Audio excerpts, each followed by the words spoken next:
Hegel.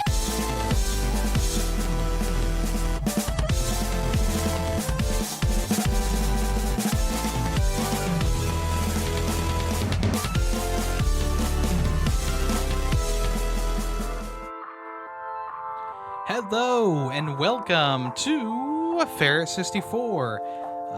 I am your host, Yemmy the Ferret, and we're here to talk about video game news, occurrences, first impressions, and so much more, all in one nice, neat package called Ferret 64, the podcast about video games. Like I said before, I am Yemmy the Ferret, and I am here to be your guide into this week's most recent video game things, the happenings around the video game landscape. If you're a longtime listener or watcher of the podcast, you may notice something different on the YouTube version of the podcast. It's me. I am here, and I am talking to you on camera. I decided to start the camera up because, I decided to give it a try because I felt like maybe it would give it more of a personal touch. Here I am. You can reach out and touch me. No, you can't. I am here, and there is a face behind the podcast. I've been using the camera for streaming for quite some time, but I never thought about. Well, I always thought about it, but I never implemented the camera into a podcast form. This is not a new season of the podcast. This is in season 3, because I don't know if I'm actually going to keep doing this, but for the time being, I thought it would be kind of a cool thing to start doing. See if it generates any more comments or any more viewership on the podcast. If you don't want to watch the video version of the podcast, there's a Spotify version, Apple Podcast version, etc., etc. So sit back, relax, and enjoy the new, look of the podcast. But also a new opening to the podcast. We're going to be talking about what I've picked up this past week. So let's get into that in a few seconds here. What have I picked up this past week?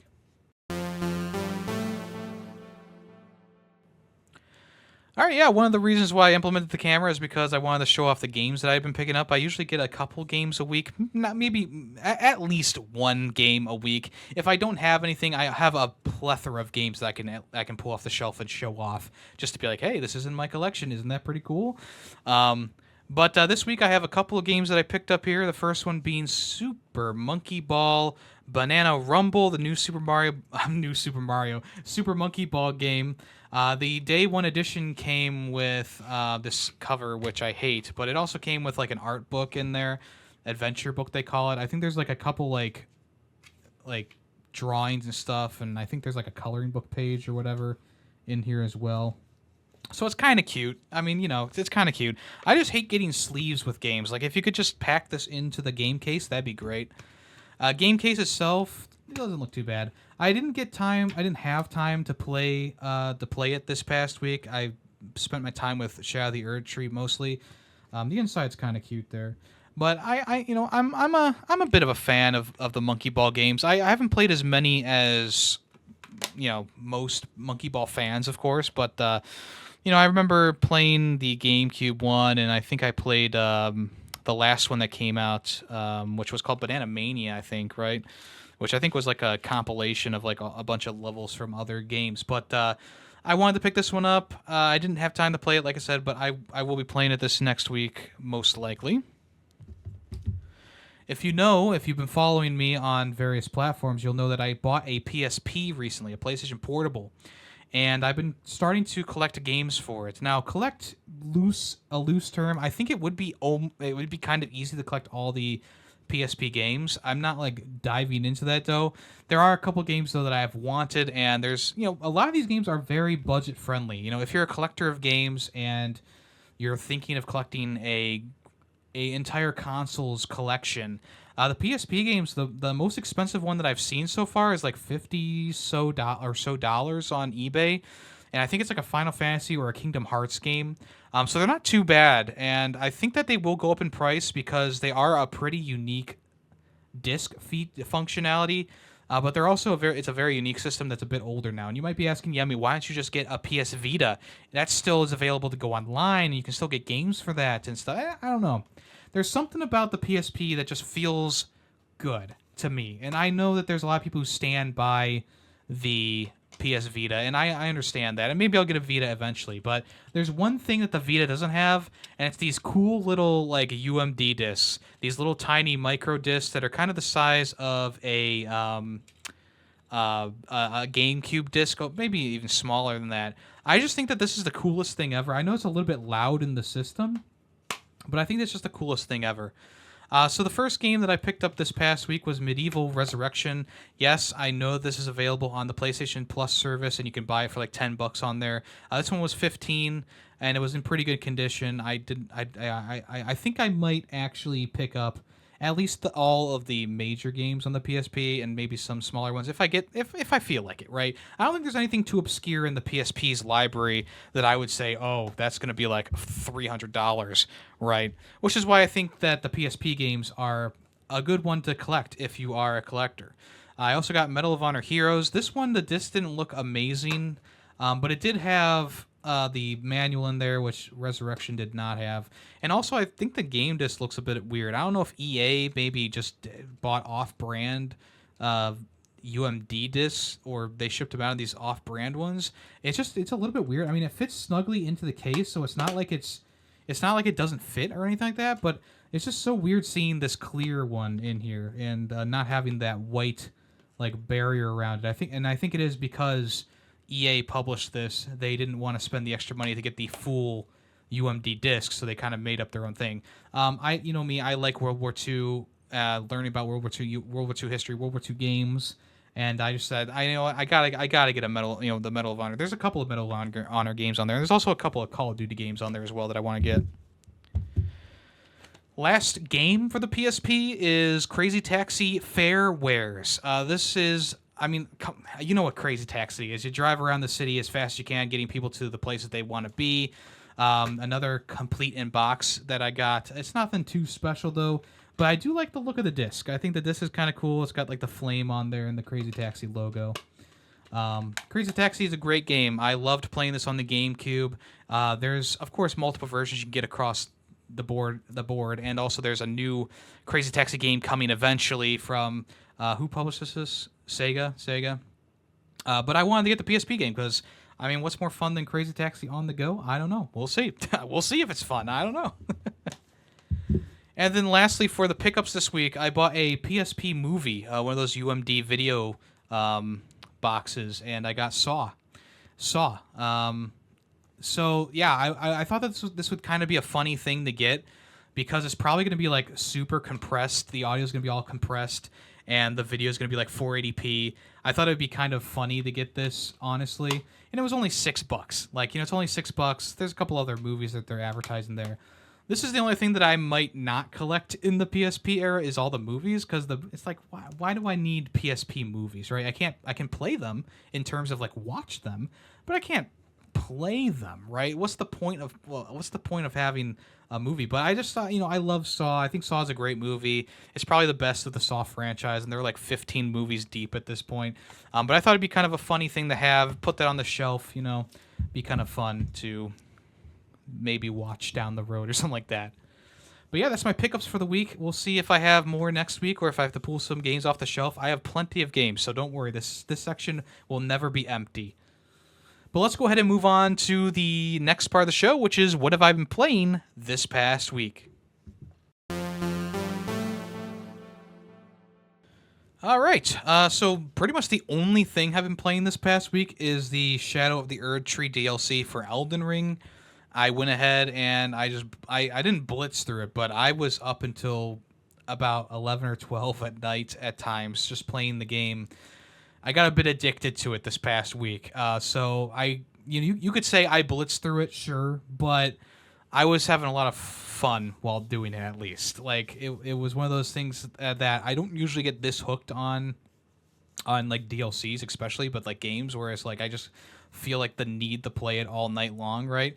But here we are. I was playing. I was up until at least 11:30 last night. Not playing the game per se, but just thinking about it, And I just finished beating the boss, and I was just kind of like chilling, watching like just something on YouTube, right? And I was just thinking about it, like, that was a really good experience. Like, I wrote my review for the game on Discord and well, game, but I'm gonna call it a game a lot because that's just me. But just know if I'm talking about Shadow of the Erdtree, I'm talking about the DLC. But it was really fun. Like even though there were some things that I was a bit like disappointed about, those those disappointments were outweighed by everything else that this DLC does really really well. The base game for Elden Ring, it's a great game. I gave it a 4 out of 5 because I got a bit disappointed that there were just so many repeated bosses, regular enemies with giant health bars. Soldier of Godric is just like it's just a meme at this point on the channel because it's like yeah that is that a boss we're doing Soldier of Godric, technically the first boss of the game, and there's a bunch of like dungeon bosses that are just like reskins of enemies or just regular enemies with that big health bar pool, and it's like yeah I get it, I get it. You're not going to have the resources or maybe you're not going to have the time to flesh out every single dungeon boss. I think there's like 50 something dungeons in the base game, and I was really hoping going into the DLC that like okay we're gonna get like they don't need to rehash anything because the DLC is a little bit smaller than it's a lot smaller than the base game, and I felt like we're a shoo-in to get just all new bosses, no repeated bosses or anything like that. And for the most part, they didn't repeat bosses. They didn't use regular enemies as bosses for the most part, but there are a couple in there that were a bit disappointing.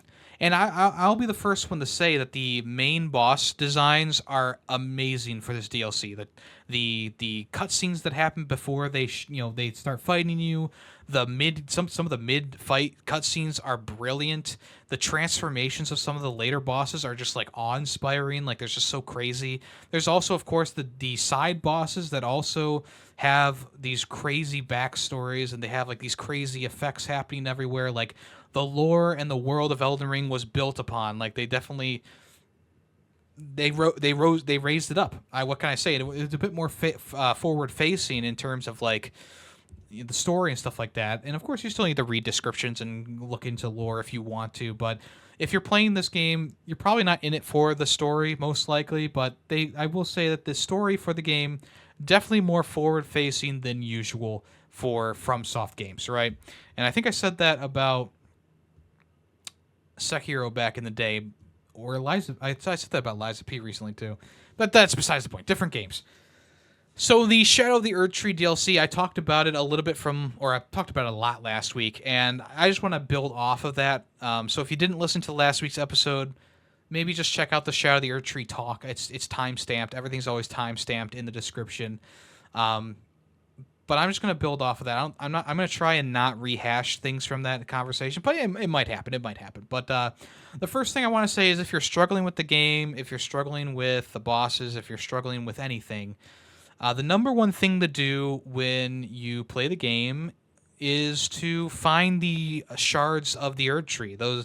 They're usually purple pickups around like statues. There's also some enemies that hold on to the shards as well, like the guys who carry the pots on top of their heads and they run away and they're like it's sparkly. That tells you that there's something inside that pot. Those boost all your stats by 10%, only for the DLC, but they boost your stats by 10%. By the time that I finished the DLC, I had upgraded the shards, or whatever you want to call them, 15 to level 15, which I thought was decent, but not. It wasn't exactly enough, even though I was able to beat the final boss and the final side boss. I felt like I could have probably upgraded another once or twice and had a bit of an easier time with it, right? But those final bosses do so much damage. They have such crazy fighting styles. I mean, the actual final boss of the DLC, it's really hard to predict what he's about to do. And when he does do something, maybe you predicted it, maybe you didn't. The attacks are so wild and crazy. They're just so hard to dodge. And if you're blocking, you're going to run out of stamina because the combo streak is so long. And a lot of times they're doing magic or fire damage, so it goes through the shield anyway. So I really had to like rethink my build for my character. And I was talking about it last week where it's like, I started off with a dual wielding great swords, and I thought I was going to be okay to do the DLC, but it ended up being nope. I really needed a shield, so I equipped the Erdtree shield and I got that Gaia's wheel, and that's what I kind of used for about half of the DLC playthrough that I did. And eventually I did switch over to the fingerprint shield with the Gaia wheel as well. The fingerprint shield does better with defense against magic and stuff like that. But then about halfway through the DLC, I was like, I'm just like getting pounded by these bosses, and I'm not able to do my usual tactics. I always try to get good posture damage on the bosses and bleed. Obviously, bleed damage is big too, so that's why I was using Gaia's wheel. But Gaia's wheel was a bit too slow, and I realized like, yeah, I need to switch this up. So I went to Renala in the base game. I actually had to work my way to her because I hadn't done that in the DLC in my New Game Plus run. So I had to work my way up to Renala in the DLC in the base game, and I had to beat her and then respec my character, and I rearranged my stuff to be better against magic and stuff like that, because that's really the main crux of the DLC. It's like it's magic, lightning, and fire. That seems to be the main three things, and madness, but that's a bit of a spoiler. But there's really no defense against madness anyway, so it's like whatever. So I respec my character. I looked at I looked through all my weapons, and I had found a new weapon that I thought would be kind of good. So what I did is I infused it with the blood, blood loss, and I just did heavy attacks with it on like the first boss that I was facing, and I beat the boss in like 3 goes. And I was like, I'm really staggering this guy really well. So that's the build that I decided to stay with for the rest of my playthrough of the DLC, and that's what kind of carried. I guess not really carried, but that's what I worked with. Just a big posture damage, not allowing the bosses to do their big attacks.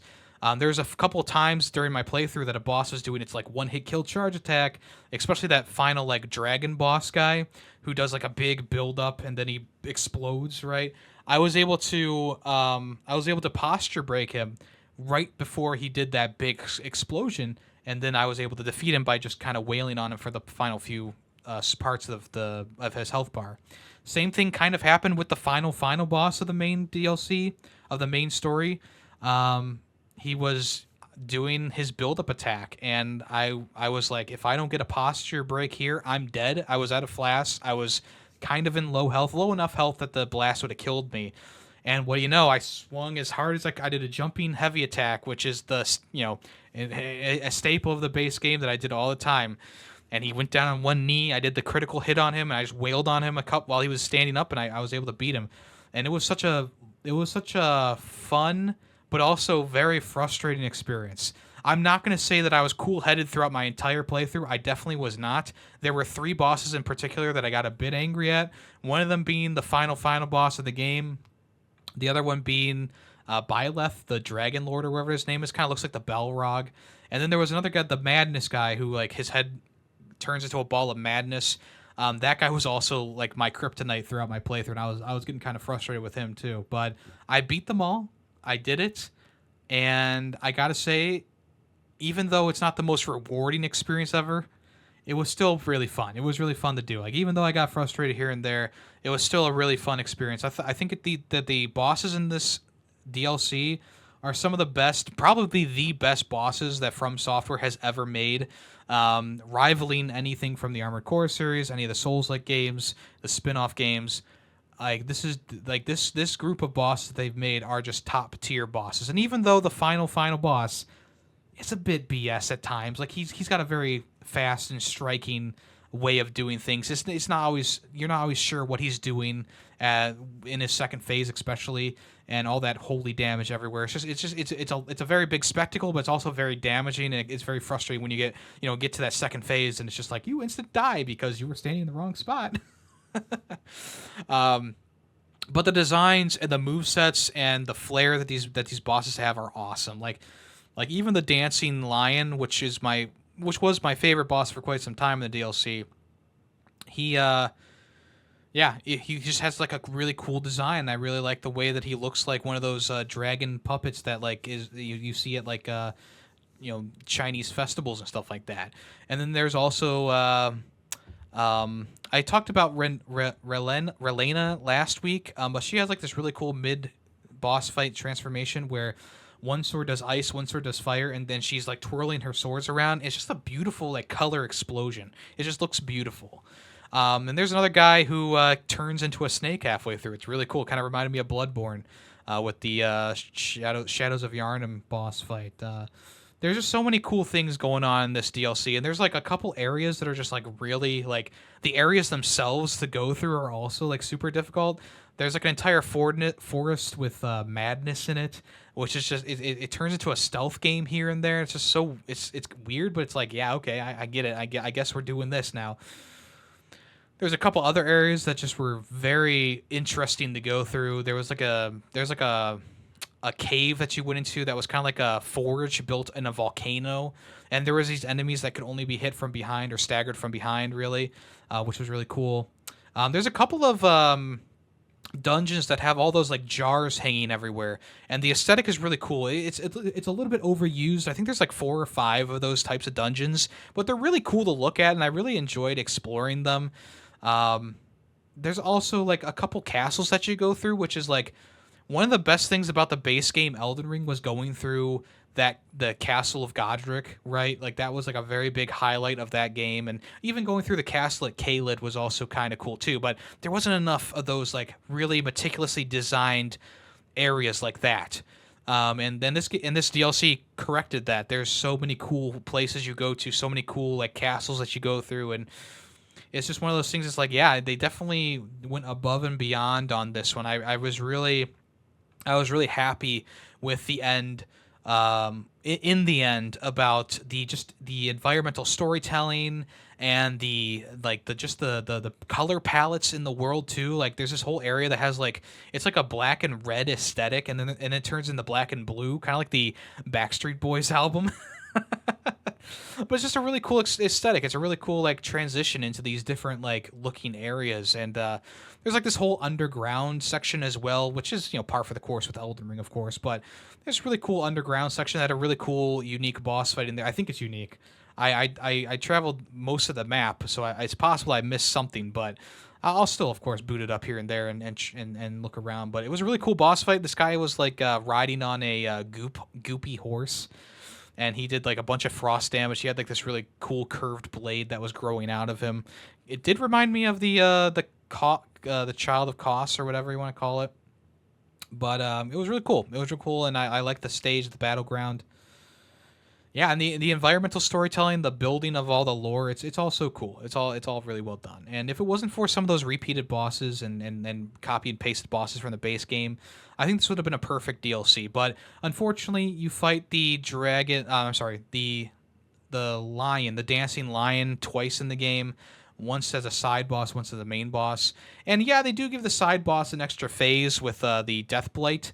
But I was like, yeah, I was a bit disappointed to see him just kind of randomly standing in an area. It kind of reminded me of Dark Souls 2 when you walk into that castle and the chariot horse is just in there randomly, and you're like, what the fuck, There's another boss that shows up again, the hippopotamus, and it doesn't have a phase transition in its side boss form, so it's a bit more of a disappointing boss fight in my opinion. It's also just kind of disappointing in general to see him meandering outside. It's like one of those things like I don't know.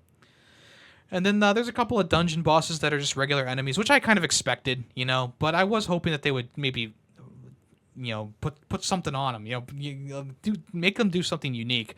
But no, the one of the first dungeons has a boss that uses like these circle blades, and he's like all going crazy, dancing everywhere. He has like the death fire or black fire, whatever it's called, as well. And then he's one of those bosses that's an enemy, a regular enemy throughout the later half of the campaign. You meet him a bunch of times. There's also a knight that you meet that's pretty similar to the other knights that you face in the game as well. There are some like unnamed side bosses that are pretty cool. Like there's this one guy who has like a hammerhead shark helmet, and he has a very unique weapon and fighting style compared to the other Citadel knights. And I thought that he was a really well designed like side boss. There were a couple of like named human kind of enemies around that were pretty good too. I already talked about the guy with the beast hand or whatever it was called, but there's another guy who has the madness hand, and he was also pretty tough to fight. I was very happy with how the like little kind of like human enemies were done as well. I thought it was pretty cool. So yeah, I mean, if you're struggling with the DLC, maybe think about changing up your build. Maybe think about respecing and trying some different stuff. Also, definitely go and get those Erdtree shards. Like I said, they're in the they're at those statues that you see everywhere. Well, not everywhere, but there's statues in places. There's multiple in some areas, like because the guys with the jars on top of their heads, sometimes they will have them. Sometimes it's just kind of in a chest. Sometimes whatever. It's very important to get those to level up your stats. The Mimic tier is not going to be like the best thing for you to use all the time. There are some boss fights that it just kind of was like, there's no time to get this thing off. You're just gonna have to learn the moveset and deal with it, right? And I was getting pretty good at learning the boss's movesets towards the end of it. Obviously, towards the beginning, I was a bit like flustered because it was so crazy, some of these boss fights. But by the end of it, I wasn't relying like a crutch on the Mimic tier like a lot of people do. And of course, I was during my first playthrough of Elden Ring as well. But it was more so like, okay, he's there to help me out when he can, but I'm going to be doing the brunt of the stuff here. Even on like the Byleth fight, like I was the focus of that boss 90% of the time, just kind of like dodging his attacks and leaving an opening for the Mimic tier to just come in and be like, I got a hit in. It's like, okay, good work. We're one step closer to giving him blood loss or whatever, I also was utilizing poison a lot, which is not something that I normally would do. And I know a lot of people stand by like Scarlet Rot or something like that, but I was able to quickly poison enemies because I had a weapon art or an Ash of War on my weapon that did a mist of poison. So whenever I had a chance, I would get that off just so the health bar of the boss was depleting ever so slightly as the fight went on. And those numbers do add up. So yeah, that's my experience with Shadow of the Erdtree. I thought it was fantastic. Not perfect, but definitely close to it. I gave it a 4.5 out of 5. If you liked Elden Ring, you're going to love this for sure. And like I said before, if you're struggling with it, just maybe take a step back, look at your build, maybe go around and try and find some of those shards before fighting a boss, and get back to it, And if things are not going your way, there's always room for taking a break and coming back, because a lot of times when you take a break, you clear your mind, you get your mind off of it, do something else, then you come back refreshed and you're able to go and get that win.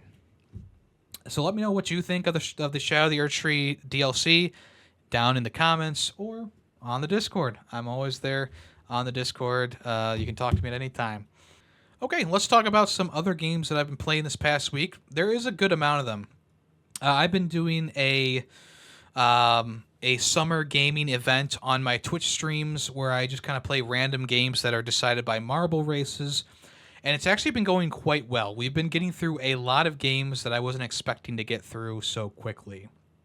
So to start off, I'm going to start off by talking about the games that we were streaming. Then I'll talk about some games that I played on my own time. So the latest game that we finished was Octodad Dadliest Catch. I got about halfway through this game back when it originally came out in like 2014, 2015 or something like that. And I don't remember why exactly I stopped playing, but I remembered while I was playing the game. It's just a very frustrating kind of experience. You're using your mouse to control his legs and his arms, and it's an octopus, so he's like all, woo, And there were times where I just felt like something wasn't working right, or something was just kind of like overly just annoying. And it was just one of those things that like it was giving me like I was feeling anxious. I was like, God, why isn't this working? Like I felt dumb at times because it's like, why I've been doing the same thing over and over again. Why isn't it working? There's a lot of people who stand by Octodad, and let me tell you, I appreciate the impact on gaming that Octodad had. It was one of the first original like rage games meant to make you get angry, right? I just wasn't into it though. There's a couple of rage games that I do enjoy. I do enjoy my fair share of rage games, but this one was one that I just didn't really vibe with. I mean, it was kind of funny here and there, and I thought that there was some really fun like moments, and there was a couple of like bonus missions to do that were pretty well done. But in the end, I gave it a D tier. It's just the way that it is. We also played The Order 1886. This game has been on my list since it came out, and I played it when it originally came out, and now I revisited it here in the year of 2024. and I gotta say that my opinions have not changed at all. There was a moment on Twitter where people were like, "Oh, remember the Order 1886? That game was actually pretty good. Y'all just kind of hated on it for no reason." So I was like, okay, maybe I don't remember correctly. Maybe now in 2024, it'll be an impressive game. Maybe I'll like it.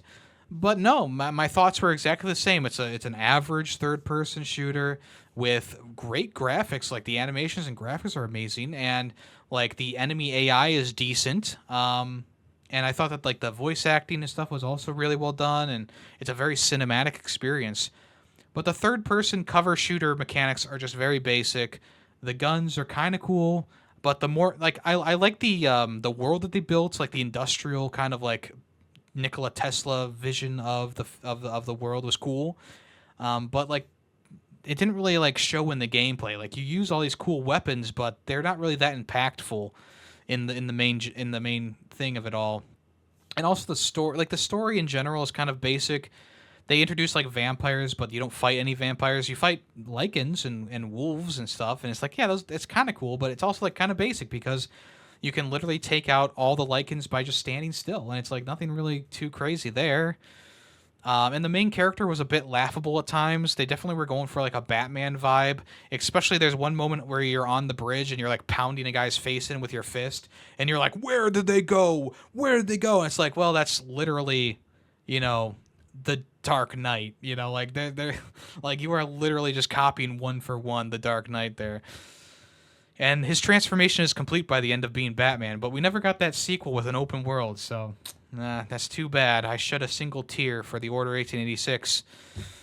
But yeah, it's just like one of those games. It's like I wouldn't listen to the people on Twitter at this point. Anyone who's trying to defend this game, just I don't know. Like, yeah, sure, like there's some cool things in there. Don't get me wrong. That's why it's a C tier, but it's a C tier for a reason, and that reason is because it's a bit mundane. It's not really too special.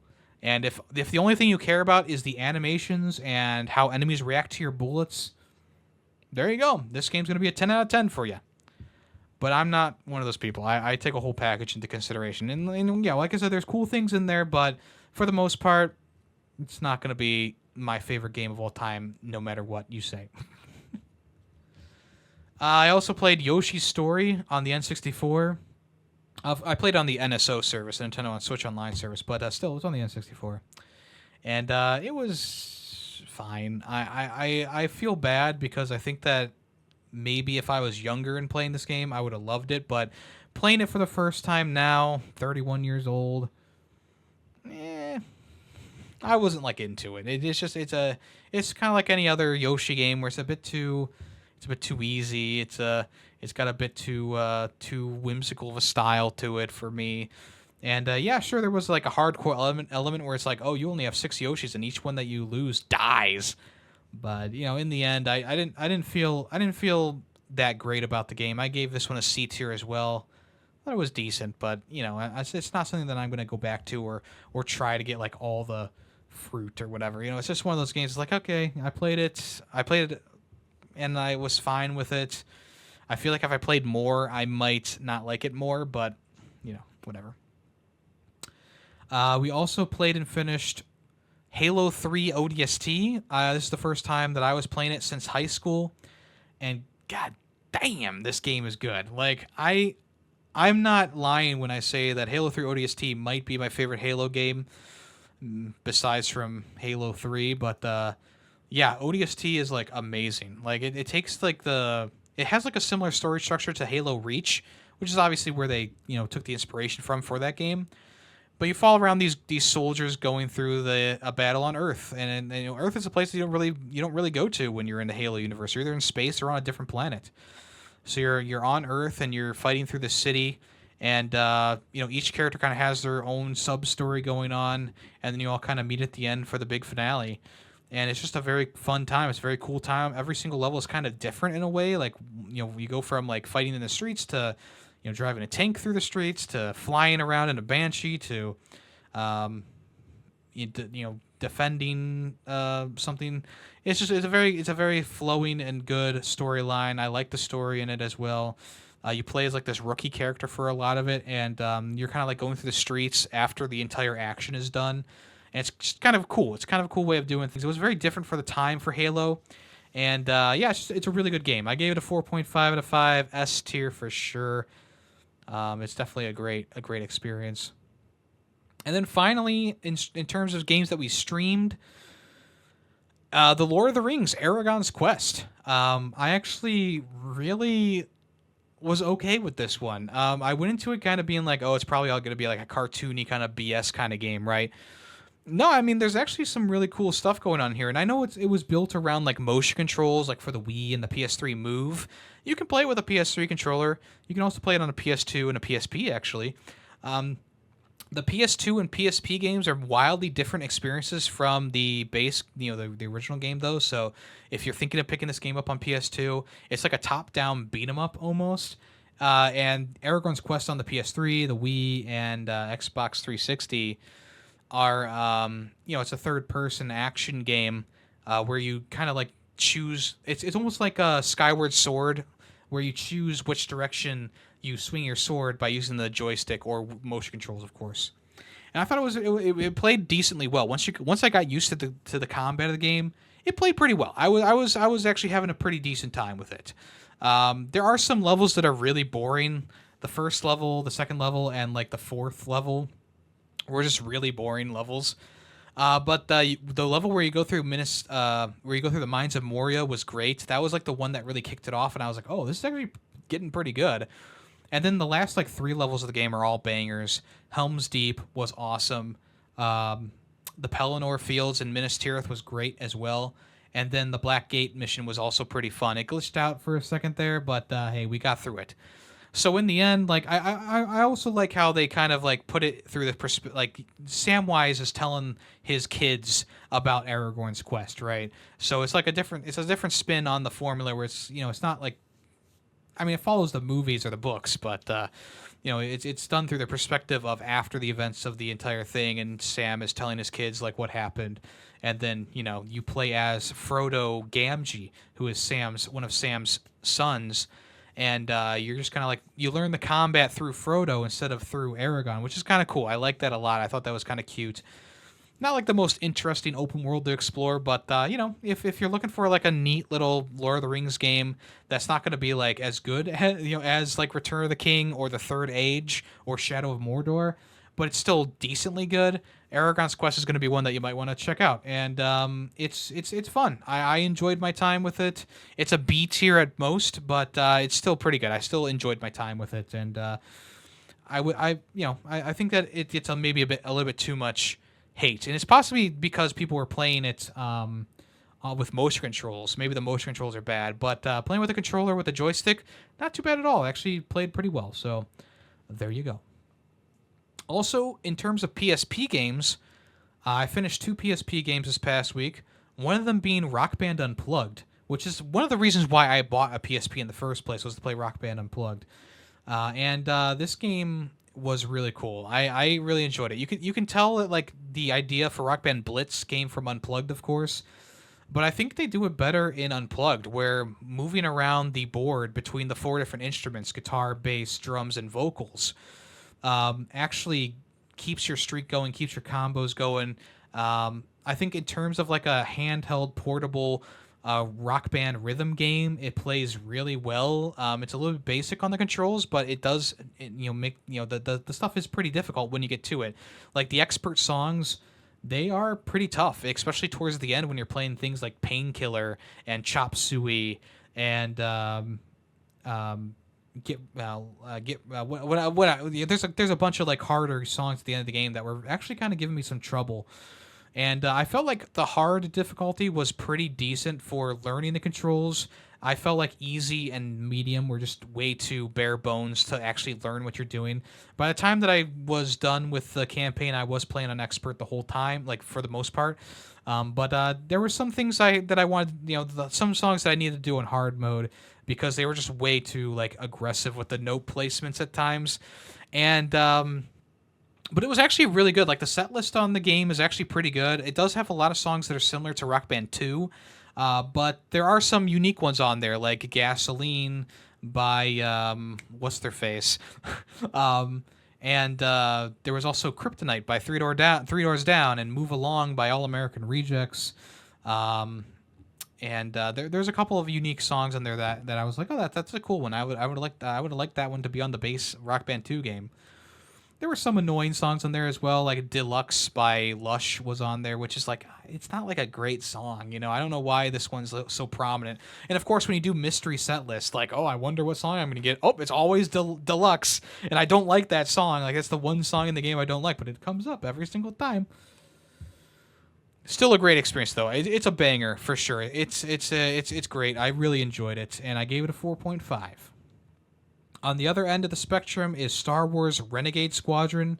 This is the first of the 2 Battlefront games on the PSP. Renegade Squadron was the one that kind of like set up the blueprint for Elite Squadron, which is the game that kind of is like a Battlefront 3 in a way, where you can like go up into space and come back down and fight on the ground with your characters. So if you're looking for a Battlefront experience, though, you're not going to have a bad time with Renegade Squadron. It has everything that you kind of want from a PSP version of Battlefront, you know? It's not going to be the best thing ever, but it's certainly not going to... I mean, look, it's not going to impress you, but it's certainly not going to be a bad time. It's still fun. It's a bit basic here and there, but it's still pretty fun. And, you know, a lot of the missions of the campaign kind of feel samey. There's a lot of, like, defend this, capture this base, and then defeat this boss. And a lot of times it's IG-88 that you're fighting, or Emperor Palpatine, or Darth Vader. And, yeah, it's just one of those things where, like, the objectives are bland, but the locations you go to are kind of cool. It also has instant action as Galactic Conquest, and it has space battles too, which is kind of, you know, which is a staple of the Battlefront series. So, I mean, if you have a PSP and you don't have Renegade Squadron, of course you're probably going to want to buy Elite Squadron, because that one is better reviewed across the board. But if you have Renegade Squadron, or if you just want to play it out of curiosity, it's not terrible. It's not terrible at all. It's like a 3 out of 5 at best, but it's not a bad playthrough. It's pretty average, but it's not a bad playthrough. I thought it's decent enough. So that's Renegade Squadron on the PSP. Okay, let's go ahead and move on to the next part of the show, which is what's in the news. First up in the news today, Assassin's Creed's remakes are on the way. The Ubisoft CEO has confirmed. We kind of heard rumblings of this from time to time on the internet and, of course, on Twitter. But now the CEO, Yves Guillemot, responded to a question in an interview saying Assassin's Creed games will start coming out regularly. Firstly, players can be excited about some remakes, which allows us to revisit some games we've created in the past and monetize them. Ooh, monetization, baby. There are worlds in some older Assassin's Creed games that are still extremely rich.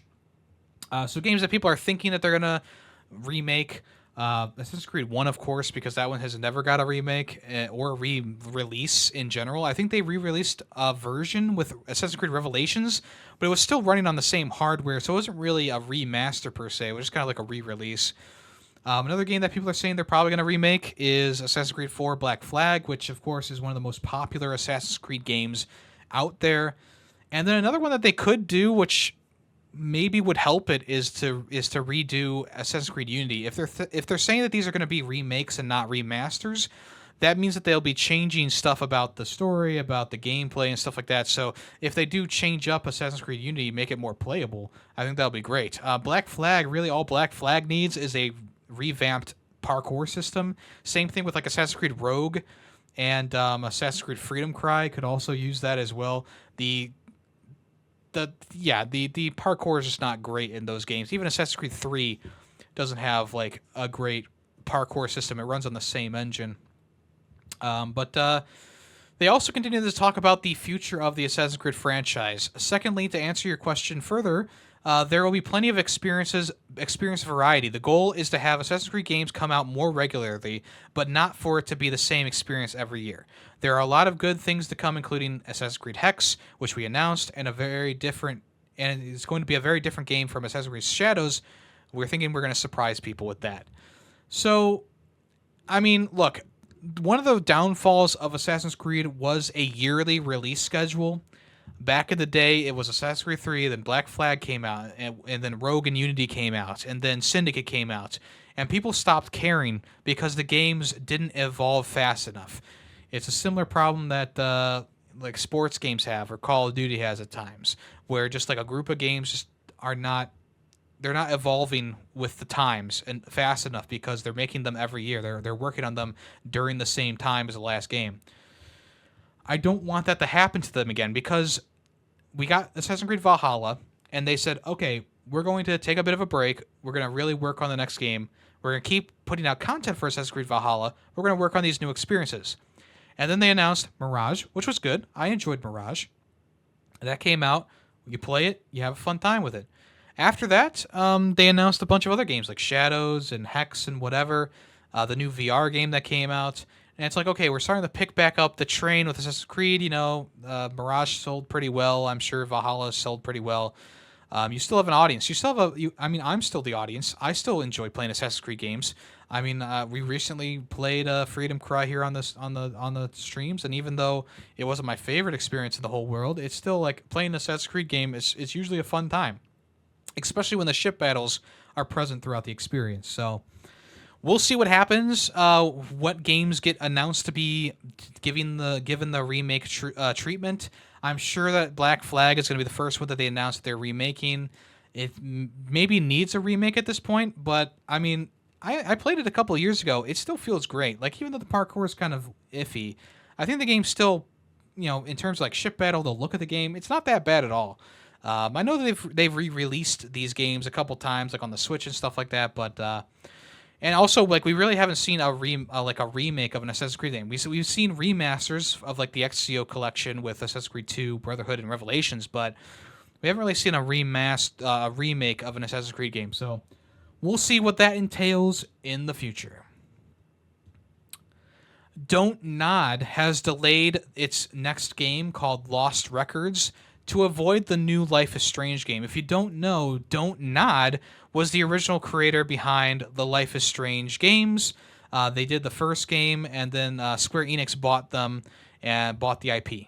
And now Square Enix is developing Double Exposure, which is the next Life is Strange game. I'm kind of excited for it. I think it does actually look very interesting compared to most of the other Life is Strange games out there.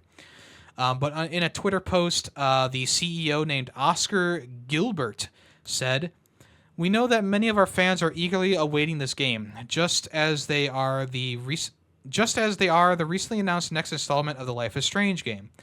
Let's give both titles a space they need to be enjoyed by our players within a large community that we have built. We firmly believe that the wait for Bloom and Rage will be worth it. We look forward to sharing this new adventure, which we hope will become another memorable chapter in the Don't Nod universe." Is this a smart decision to move the release date back because Life is Strange is coming out? Probably. I think that these narrative-focused, choice-driven games, they do need to be spaced apart a bit because you kind of get fatigued with them after a while. The gameplay is relatively the same, where you're walking around and interacting with objects. It's a lot of like choice stuff where you choose dialogue options, stuff like that. And also, Life is Strange Double Exposure, I think, is going to be pretty big. People really enjoyed the first Life is Strange game. I enjoyed it enough, but it was a bit cringe at times, right? But I mean, Max Clawfield's character and Chloe's character, of course, were really fun, really engaging. They have a fan base built around them. It's crazy that we haven't seen at least Max since the first game. Of course, Chloe got her spin-off game and she's appeared in a few other places, but this is the first time I've seen Max again since that original game. I talked about this more during the reveal of the game, but essentially she's going to be solving a mystery or a murder mystery in 2 different dimensions, so you can swap between them. It sounds interesting. It sounds kind of cool. But yeah, so Don't Nod, they decided to push back their game Records Bloom and Rage until 2025, probably early 2025, but yeah, that'll give them time to maybe polish up the game and get it out of the way of Life is Strange. The beta for Frostpunk 2 was met with a bit of a mixed reception. I think there was a lot of people who were positive about it, but I think enough people were kind of mixed about it that they decided to delay the game to work on it a little bit more. Frostpunk 2 is being made by 11-Bit Studios, a sequel to the very popular city building game Frostpunk.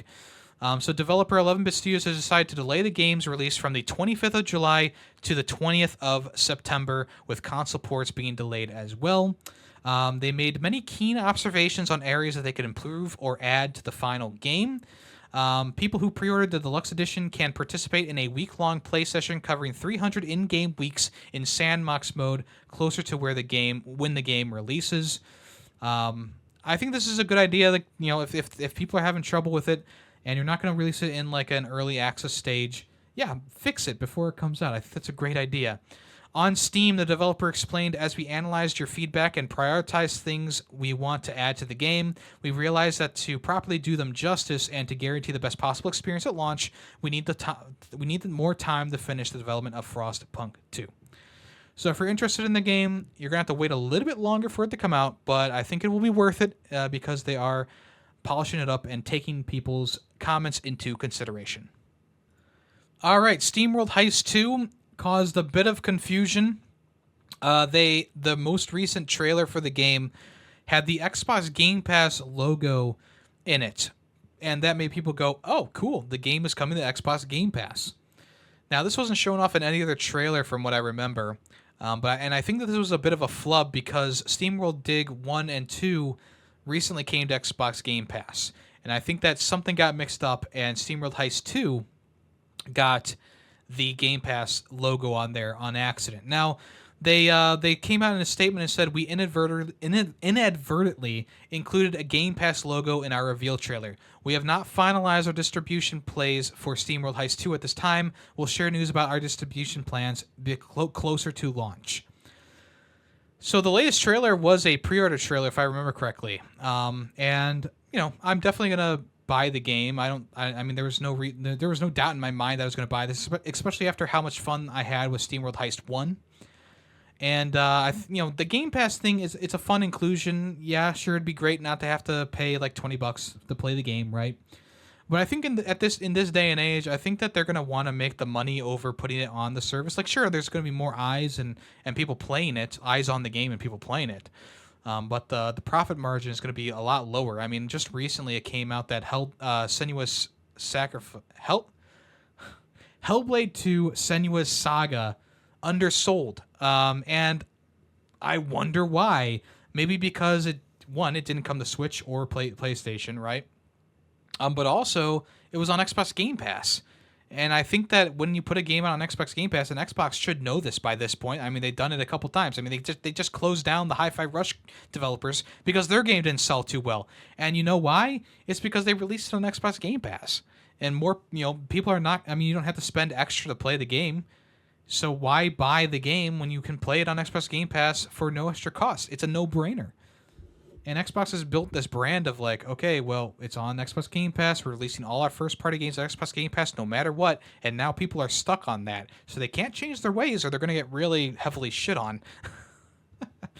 But in terms of like indie games putting their games on there, yeah, there's a lot more eyes on them. But of course, in order to keep the studio running and healthy, they're probably going to need to either A, work on some DLC right away, or B, just give it a regular release and maybe put it on the Xbox Game Pass in a year or so, which I think is exactly what they're going to do with this. Speaking of Xbox, 254 free demos for games are going to be delisted from Xbox 360 in the next couple months. If you don't know, the Xbox 360 store is officially closing on July 29th, and on that same day, we're going to lose access to over 200 demos for games that were released on Xbox 360. Some of those games stuck on the 360, like Dead Rising and Skate. Well, I guess not Dead Rising, but Skate 3 is one of them.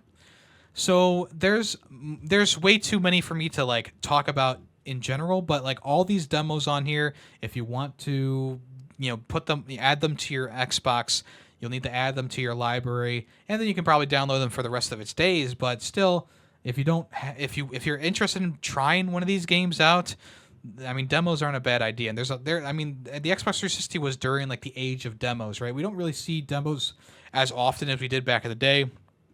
And so yeah, if you want to, you can go out and buy and download these demos for completely free. just some highlights here, ones that you might be interested in. Army of Two, Banjo-Kazooie Nuts and Bolts, the Arkham Asylum and Arkham City games, Bayonetta, Beautiful Katamari, Bioshock games, Brutal Legend, Brothers in Arms, Hell's Highway, Burnout Revenge, Call of Duty 1 through Black Ops, Catherine, Castlevania, Crackdown 2, Dance Masters, Dante's Inferno, The Darkness, Dead or Alive, Dirt, Final Fantasy, Kane and Lynch.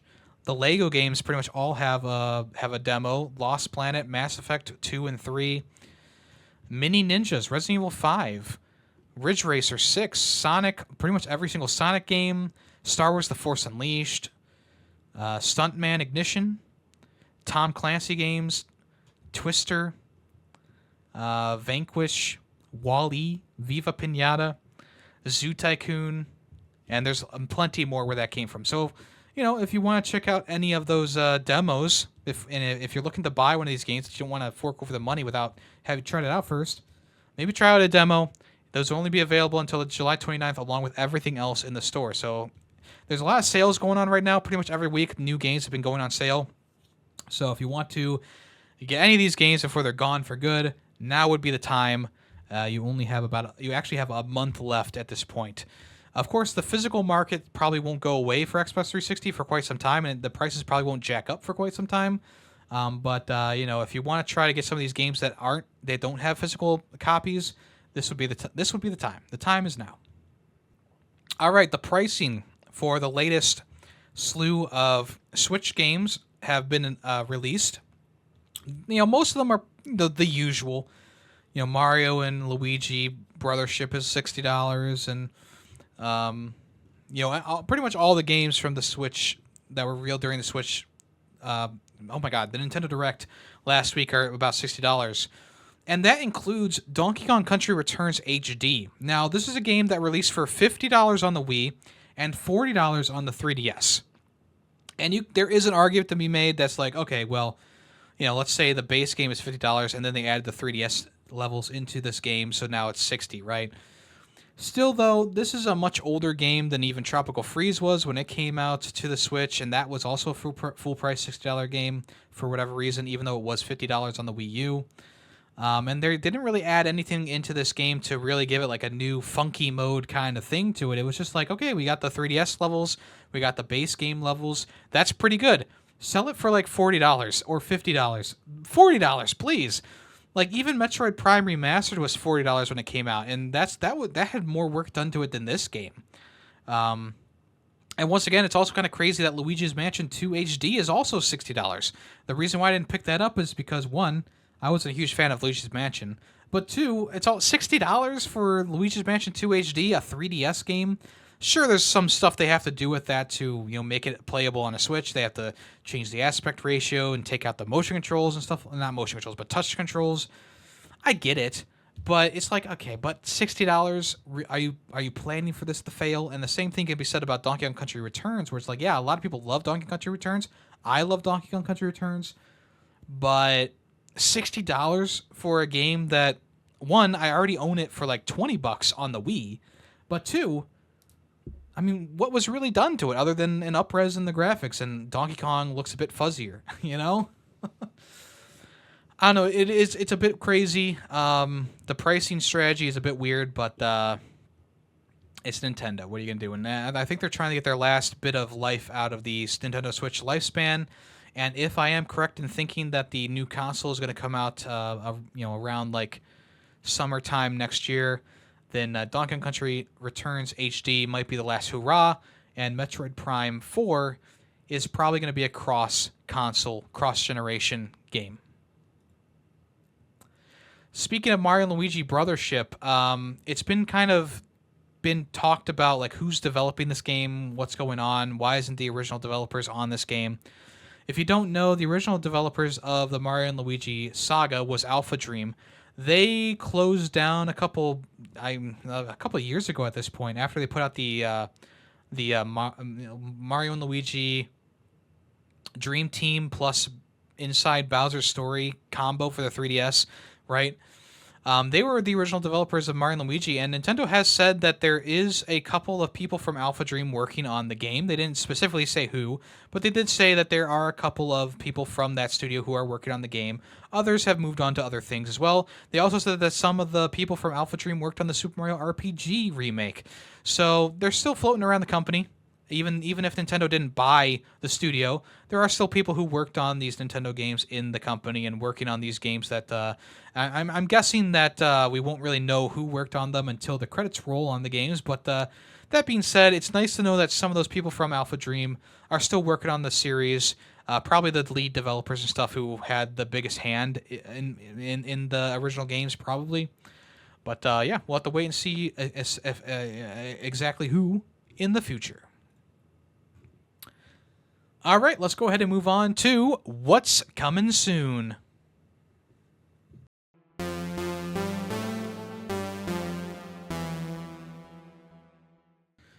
All right, Dead Rising is getting its second remaster. Its original remaster was out on the PS4. I guess it was. Yeah, I guess it was. It really was just a remaster.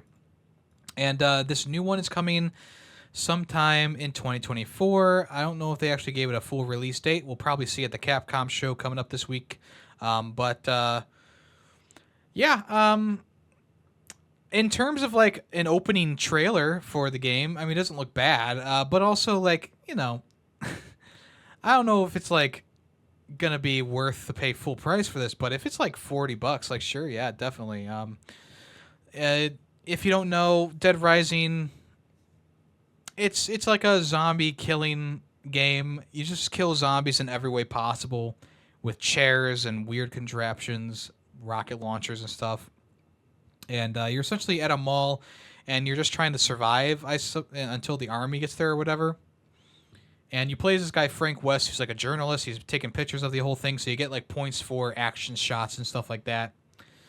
But the original voice actor for Frank West is not there. TJ Rolodo is not reprising his role as Frank.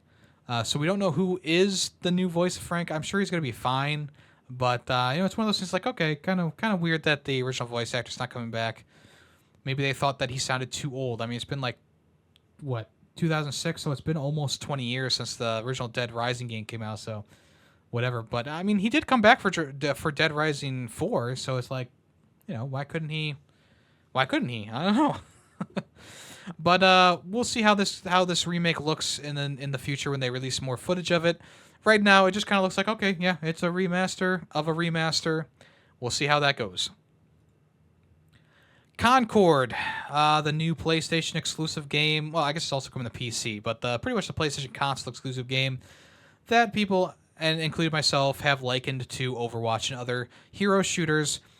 They came out and said that, yeah, the game is going to be $40, and they're going to be making up that money with monetization. And they said that they are only monetizing cosmetic pieces to customize the look of your character. Those will be the only things that you can purchase. They will not affect gameplay.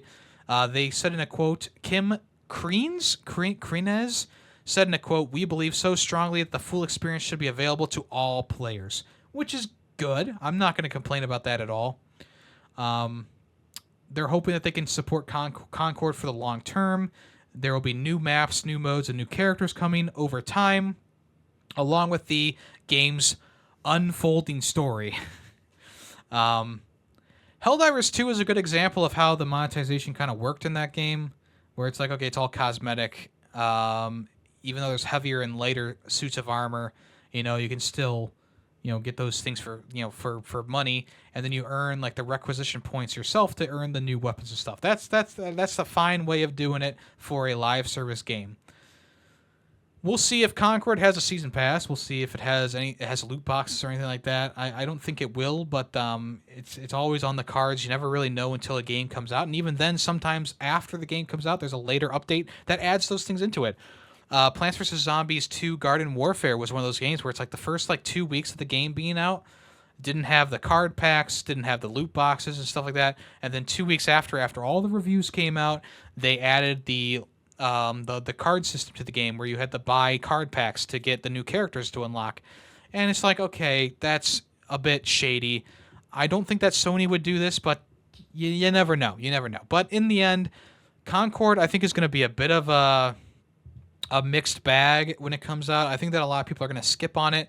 I mean, the $40 price tag isn't bad for a multiplayer only game, but I think a lot of people like myself are just going to kind of wait for the reviews to come out and see what people are saying about it before picking it up, because I mean, if this goes the same way as Battleborn, not a great not a great way to spend your $40. All right, Metal Gear Solid Delta Remake, or Metal Gear Solid 3 Remake, Snake Eater Remake, whatever you want to call it, had a bit of a showcase on the Konami YouTube channel. It was all in Japanese, so I couldn't really understand exactly what they're saying, but they showed off some cool stuff. There was a section kind of towards the middle where they were talking about the new camo system, and I thought that this was interesting enough for me to talk about. So a lot of these features are in the PS2 base game, but they've been expanded upon. So the camo system was in the base game, but now it's even more expanded upon, where your camouflage system, when you put on these different colors, of course, will allow you to blend in with different environments. But if you take too much damage and whatever, it can lower your camouflage rating. Holes and stuff from bullet wounds and stab wounds will show up on the clothing itself, which is kind of cool. And then they also showed off that Snake himself, if you get shot, hurt, and you heal yourself, after those wounds heal, there will be scars left on your body that stay there for the rest of the game, or supposedly for the rest of the game, which is pretty cool as well. Now, I know that the opening sequence of Metal Gear Solid 3, he is like really damaged by the time that you start healing him up, so those wounds are kind of like there. But I'm thinking that they're expanding on that by having the character actually take the damage and actually need to cure himself. So, and he'll have scars and stuff from the healing stuff. So, pretty cool. There's still no release date for the game. It's unlikely it's going to come out in 2024, but it's possible that it'll come out in 2024. But we'll have to wait and see on that one. Epic Mickey Remaster, or Rebrushed. Epic Mickey Rebrushed got a release date. It's coming out the 24th of September, which is only a few days before the new Legend of Zelda game that was announced last week. Epic Mickey Rebrushed will cost about $60. There are pre-orders live right now if you want to check that out. You can have 24 hours of early access on September 23rd if you pre-order the game, and you also get a costume pack featuring custom outfits for Mickey like Steamboat Willie and Brave Little Tailor. The bundle can also be sold separately for $5 if you don't want to pre-order the game. In the pre-order page, it said, Disney Epic Mickey Rebrushed brings the magic of Disney to life with a vibrant 3D platformer. This beautiful remake sends Mickey Mouse on an epic journey through wastelands, a realm of forgotten Disney characters. As Mickey, you will dive into a fantastical world and arm yourself with a paint and thinner. Shape your adventure for the fate of the alternate world. I remember this game being pretty decent back in the day. I never owned it, but I did play it at my friend's house. I don't know if I'll get the remake day one, but it's definitely tempting because Mickey's a fun character, and I think the game is looks pretty fun with the platforming and stuff like that. But we'll see when it comes out. Star Wars Bounty Hunter is being re-released. People are calling this a remaster. I mean, it's kind of a remaster, I guess. I don't know if they really did anything with the graphics like too crazily, though. If you don't know, this game originally came out in 2002 on the GameCube and the PS2, and then there was an enhanced version that came out, or a re-released version that came out on the PS4, and Limited Run Games did a version of the game for PS4. And now they are officially releasing Star Wars Bounty Hunter again, this time for all current systems. So the Switch, the PS4 and 5, the Xbox Series X and S, along with the Xbox One, and I believe there's going to be a PC version as well. They did not say if there's going to be a physical version of the game, but the game will be available to download on August 1st. If you've never played Star Wars Bounty Hunter, it's the Jango Fett backstory. It's a very cool game. I really enjoyed my time with it. It's not like the best game in the world, but it's pretty cool. It's got some cool things in there that you don't really see in most video games. The control scheme is a little bit weird, but I think they updated that for this next-gen console release. They said that they updated the graphics and they added DualSense functionality, so I don't know what that means, but hey, I guess we'll wait and see on August 1st. But yeah, I think the game's gonna be about $20. They said. And as before, it just doesn't seem like there's gonna be a physical version, but maybe a limited run will do one in the future. Skim. I've talked about Skim a couple times. This is the game where you play as like a little shadowy figure who can only jump and do platforming in shadows, of course. This finally got a release date for July 18th. This is a very interesting looking indie game. It's been on my radar for like 2 years now, as you probably know if you listen to the podcast for the past 2 years. I've talked about it here and there, on and off. But yeah, it looks really cool. Coming out July 18th. I cannot wait for this one. I'll definitely be picking this up day one.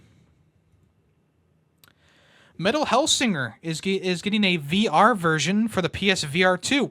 This is the rhythm shooter game where you go to hell as the Hellsinger, and you pretty much fight along to the beat of the music. And the better you do, the more instrumentation and more stuff happens in the song itself. So it starts off kind of basic with like drums and bass, and then it gets a bit more bombastic, adding guitars and stuff in there. And then finally the vocals get added in when you reach like a state of nirvana while playing the game. But yeah, the PSVR 2 version is coming in fall of 2024. It's going to feature stuff that do with the DualSense controllers. I believe the headset will also vibrate as well. Maybe you can have it like mark time for you. If you don't know, the game is made up of some of Metal's legends, including Sarge Tank. I don't know how to say his name. The singer of System of a Down, and also Randy Byeth of Lamb of God. Lamb of God, one of my favorite metal bands out there. But there's also people from Trivium. Ginger, the singer of Ginger, is in there. She's great. Guitar work from Arch Enemy, and also the guy who plays guitar from Soilwork. So if you like any of those bands, yeah, the soundtrack is great on this game. Gameplay wise, I thought it was fine, but the bosses were all the same, and that was very disappointing. But it's still a fun time. So if you want to check it out, you can check it out in VR in fall 2024. Sam & Max: The Devil's Playhouse Remastered is finally coming out. This was revealed, I think, over a year ago at this point. The game was originally released by Telltale Games on the PS3. It was a 3 episodic journey across the game, and now all those episodes have been put into one. And here we are with The Devil's Playhouse Remastered. This is coming out August 14th. If you don't know who Sam & Max is, it's the rabbit and the dog. And they're goofy games. They got a pretty funny writing style to them. They are point-and-click games at their core. So if you don't like a point-and-click game, maybe you want to steer clear of this one. But they're pretty fun. And I don't mind following a guide for some point-and-click games just because they can be a bit obscure, Yeah, so this will be coming August 14th. I don't believe there's a physical version.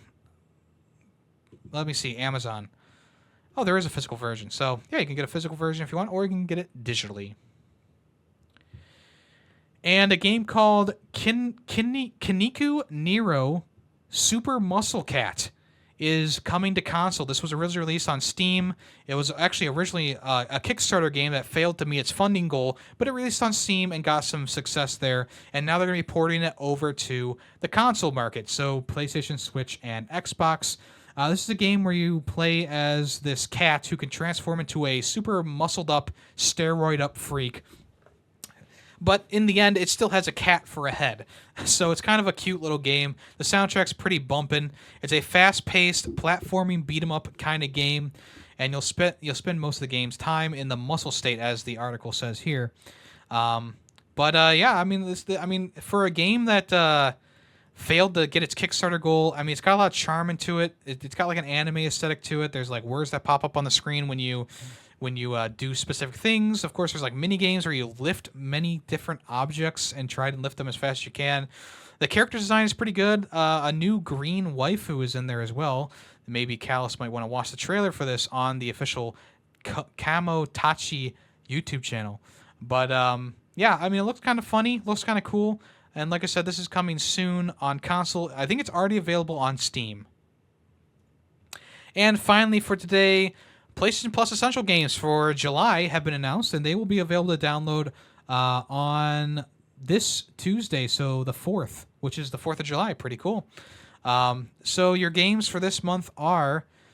no, I'm sorry. They're going to be available on July 2nd, not the 4th. July 2nd.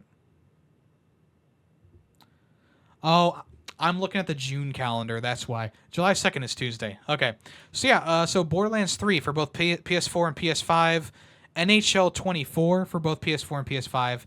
And Among Us for both PS4 and PS5. Now, I don't know who out there doesn't own a copy of Among Us somewhere at this point, whether it be on Steam, Switch, etc.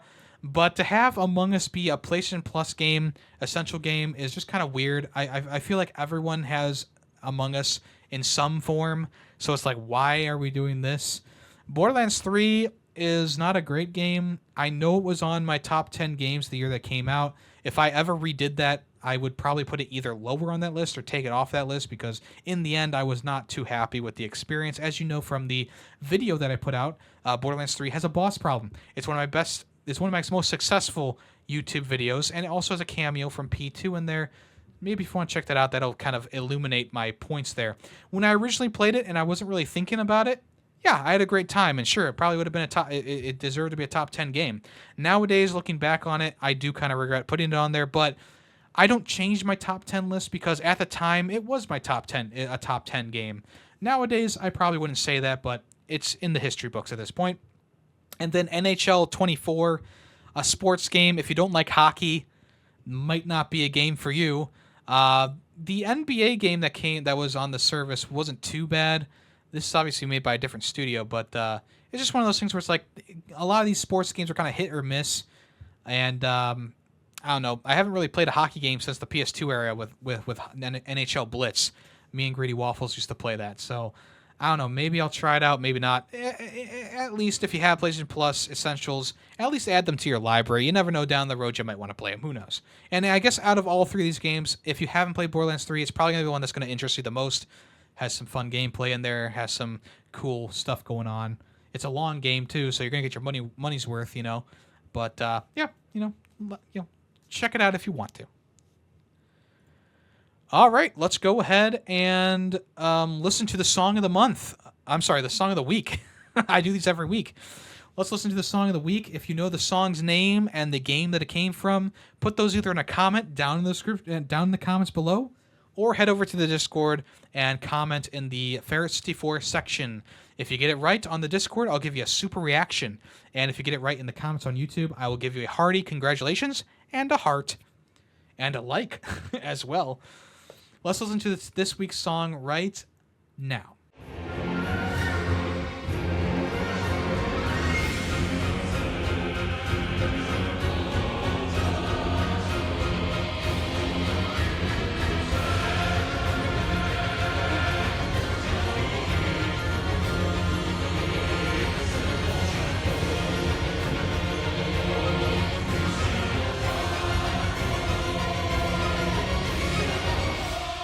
Okay, if you know the name of the song and the game that it came from, go ahead and comment in the places that I told you to.